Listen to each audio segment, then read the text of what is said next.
We are finally getting our first taste of NFL playoff football. And I first want to thank the NFL for getting rid of Super Wild Card Weekend. It was the dumbest name ever. I feel like they looked and just said, what if we just don't say anything and people will forget we used that name? It was dumb. It's Wild Card Weekend.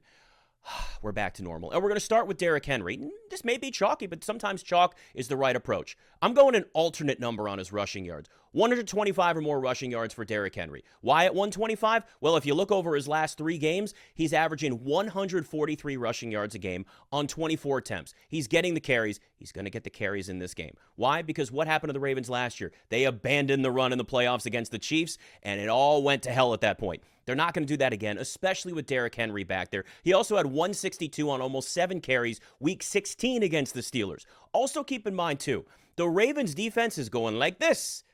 The Steelers offense is going like this. Well, what does that mean? Ravens go up. They score a bunch of points. They like to eat clock in the second half. Derrick Henry gets a lot of yards in the second half. We've seen that quite a bit this year. And that's when that starts to pile up and they just hold that lead. They're holding opponents to 15 points a game over their last 7 games, outscoring opponents 135-43 over their last 4.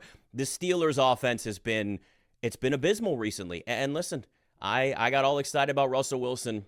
I apologize. He's let me down now after a nice little stretch there for them. But it also leads to me really being in on Mark Andrews in this game too. I took over 44.5 receiving yards. I'd bet that up to at least 50. He also has a touchdown in 6 straight games. You might want to dabble in that market too. But Zay Flowers' health is going to be a key in this. That'll make Mark Andrews even more valuable to the Ravens offense.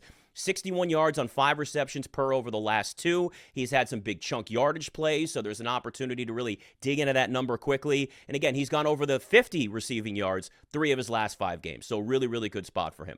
On to Sunday. This game is near and dear to my heart, but I know the Commanders' run defense, worst in the playoffs. I'm going over 17.5 yards for the longest rush for Bucky Irving because this is somebody that can break off a big play at any moment, and he had a 31-yarder even week 1 against this defense. I think Bucky Irving has himself a monster game against Washington.